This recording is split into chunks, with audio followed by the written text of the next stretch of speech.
भारत निवडणूक आयोग नवी दिल्ली यांनी 10 मार्च 2019 रोजी लोकसभा सार्वत्रिक निवडणूक 2019 ची घोषणा केलेली असून कालपासून निवडणुकीची आचारसंहिता संपूर्ण अहमदनगर जिल्ह्यात लागू झाली आहे। जिल्हाधिकारी तथा जिल्हा निवडणूक अधिकारी राहुल द्विवेदी यांनी उपस्थित जिल्ह्यातील मान्यताप्राप्त राजकीय पक्षांच्या प्रतिनिधींना आदर्श आचारसंहितेदरम्यान पाळावयाच्या निर्देशांबाबत बैठकीत माहिती दिली आहे।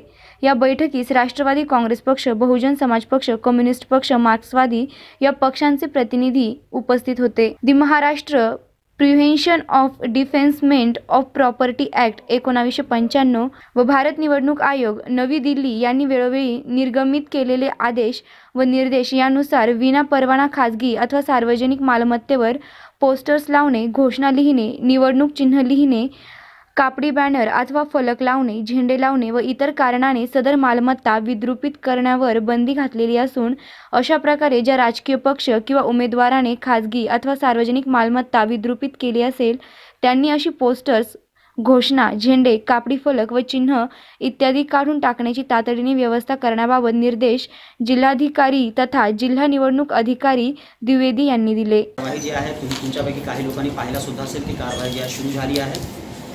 जसे ही आम्हाला माहिती मिळाली की सायंकाळी 5 वाजता इलेक्शन कमिशन ऑफ इंडिया जे आहे ते आचारसंहिता जे आहे लोकसभा निवडणुकीची जे कार्यक्रम आहे तो घोषित करणार आहे।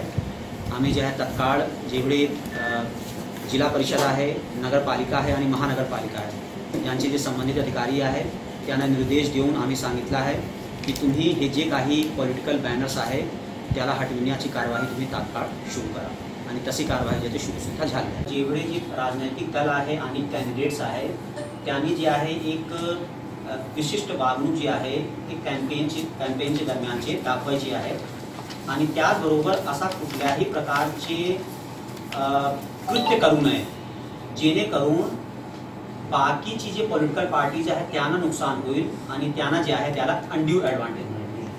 The Maharashtra prevention of defacement of property act 1995 अन्वये अशा प्रकारे मालमत्ता विद्रुपित केल्यास 3 महिन्यांपर्यंत तुरुंगवास अथवा 2000 रुपयांपर्यंत दंड किंवा दोन्ही शिक्षेत संबंधित इसम पात्र राहील।